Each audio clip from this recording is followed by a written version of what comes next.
So మనకి నూతన Supreme Court chief జస్టిస్గా జస్టిస్ సూర్యకాంత్ రాబోతున్నారు. సూర్యకాంత్ గారు సో న్యాయశాఖకు పంపిన లేఖ ప్రతిని జస్టిస్ సూర్యకాంత్ అందజేస్తున్న సిజేఐ జస్టిస్ బిఆర్ గవాయ్. ఇప్పుడు మనకి సుప్రీంకోర్టు చీఫ్ జస్టిస్గా బిఆర్ గవాయ్ గారు ఉన్నారు. సో నెక్స్ట్ మంత్ నవంబర్ 24 నుంచి ఆయన బాధ్యతలు చేపడతారు. తదుపరి మనకి సుప్రీంకోర్టు తదుపరి చీఫ్ జస్టిస్గా జస్టిస్ సూర్యకాంత్ గారు ప్రమాణ స్వీకారం చేయబోతున్నారు. అంతేకాకుండా హర్యానా వాసిగా, అంటే హర్యానా నుంచి వచ్చిన మొదటి సుప్రీంకోర్టు చీఫ్ జస్టిస్గా ఆయన రికార్డు సృష్టించబోతున్నారు సూర్యకాంత్ గారు. సో భారత్ సుప్రీంకోర్టు తదుపరి ప్రధాన న్యాయమూర్తి సిజేఐ జస్టిస్ సూర్యకాంత్ నియమితులుగా ఉన్నారు. ఆయన పేరు ప్రస్తుత సిజేఐ జస్టిస్ బిఆర్ గవాయ్ సోమవారం కేంద్ర ప్రభుత్వానికి సిఫార్సు చేశారు. రాష్ట్ర ప్రభుత్వం ఆయన నియామకాన్ని ఆమోదించాక దేశ 53వ ప్రధాన న్యాయమూర్తిగా వచ్చే నెల 24వ తేదీన ఆయన బాధ్యతలు చేపడతారు. 23వ తేదీన ప్రస్తుతం సిజేఐ జస్టిస్ గవాయ్ పదవి విరమణ చేయనున్నారు. ప్రస్తుతం సీనియారిటీలో తన తర్వాత స్థానంలో ఉన్న జస్టిస్ సూర్యకాంత్ను తదుపరి సిజేఐగా నియమించాలని సిఫారసు చేస్తూ కేంద్ర న్యాయశాఖకు ఆయన లేఖ పంపించారు గవాయ్ గారు. సో దాని ప్రతినిధి సోమవారమే జస్టిస్ సూర్యకాంత్కు అందజేశారు.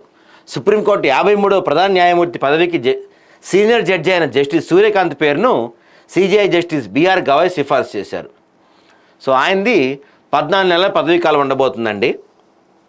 నవంబర్ 24వ తేదీన సిజేఐగా బాధ్యతలు చేపట్టనున్న జస్టిస్ సూర్యకాంత్ 2027 ఫిబ్రవరి 9న పదవి విరమణ చేస్తారు. అంటే ఆయన దాదాపు 14 నెలల పాటు కొనసాగుతారు. సుప్రీంకోర్టులో ప్రధాన న్యాయమూర్తిగా బాధ్యతలు చేపట్టిన తొలి హర్యానా వాసిగా జస్టిస్ సూర్యకాంత్ రికార్డు సృష్టించబోతున్నారు.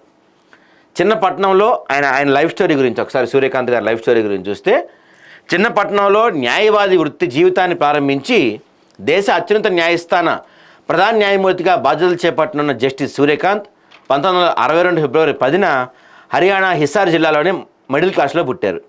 అక్కడే 1981లో డిగ్రీ పూర్తి చేశారు. 1984లో రోహ్తక్లోని మహర్షి దయానంద్ యూనివర్సిటీ నుంచి న్యాయశాస్త్ర పట్టా పొందారు. అదే సంవత్సరంలో హిసార్ జిల్లా కోర్టులో న్యాయవాదిగా సాధన ప్రారంభించారు. 1985లో పంజాబ్ హర్యానా కోర్టుకు మారారు. 2001లో సీనియర్ న్యాయవాది హోదా పొందారు. ఆ తర్వాత 2004 జనవరి 9న పంజాబ్ హర్యానా హైకోర్టు న్యాయమూర్తిగా నియమితులయ్యే వరకు హర్యానా అడ్వకేట్ జనరల్గా పనిచేశారు. 2018 అక్టోబర్ 5న హిమాచల్ ప్రదేశ్ హైకోర్టు ప్రధాన న్యాయమూర్తిగా, 2019 మే 24వ తేదీన సుప్రీంకోర్టు న్యాయమూర్తిగా పదోన్నతి పొందారు.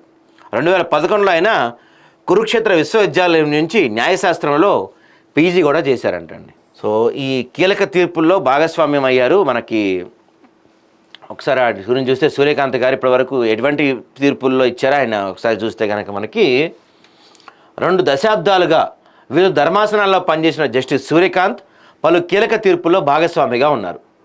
ఆర్టికల్ 370 రద్దుపై తీర్పిచ్చిన ధర్మాసనంలో ఆయన ఉన్నారు.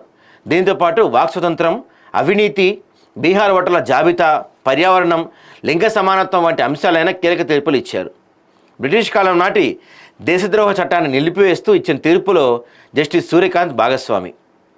ఈ చట్టం కింద కొత్తగా ఎఫ్ఐఆర్ నమోదు చేయొద్దని తీర్పులు ఆదేశించారు.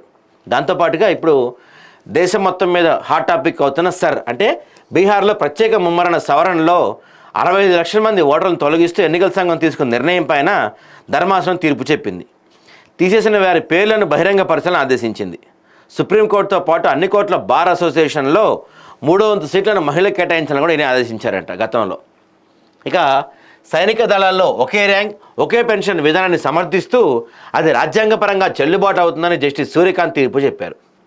శాశ్వత సర్వీసుల్లో మహిళా అధికారులు నియమించే పిటిషన్ పైన కూడా ఆయన వాదనలు వినిపించారు. అలీగఢ్ ముస్లిం యూనివర్సిటీ మైనార్టీ హోదాను పునఃసమీక్షించే మార్గాన్ని సుమగం చేస్తూ తీర్పిచ్చిన 7 సభ్యుల రాజ్యాంగ ధర్మాసనంలో ఆయన ఉన్నారు. పెగాసస్పై విచారణ జరిపిన కేసులో కూడా జస్టిస్ సూర్యకాంత్ భాగస్వామి. రాష్ట్రపతి, గవర్నర్ బిల్లుల ఆమోదంపై దాఖలైన పిటిషన్ల విచారణ ధర్మాసనంలో ఆయన ఉన్నారు. ఉత్తరాఖండ్లోని చార్ధామ్ ప్రాజెక్టు పర్యావరణ మదింపు కేసు విచారణలో భాగస్వామిగా ఉన్నారు. ఢిల్లీ మాజీ ముఖ్యమంత్రి కేజ్రీవాల్కు మద్యం కేసులో బెయిల్ మంజూరు చేసిన ధర్మాసనంలో జస్టిస్ సూర్యకాంత్ ఉన్నారు. సుప్రీంకోర్టు న్యాయమూర్తిగా బాధ్యతలు చేపట్టినప్పటి నుంచి ఇప్పటిదాకా ఆయన 300 ధర్మాసనాల్లో సభ్యుడిగా సేవలు అందించారంటండి. సో ఈయన మనకి జస్టిస్ సూర్యకాంత్ గారు తదుపరి సుప్రీంకోర్టు చీఫ్ జస్టిస్గా ఉండబోతున్నారు.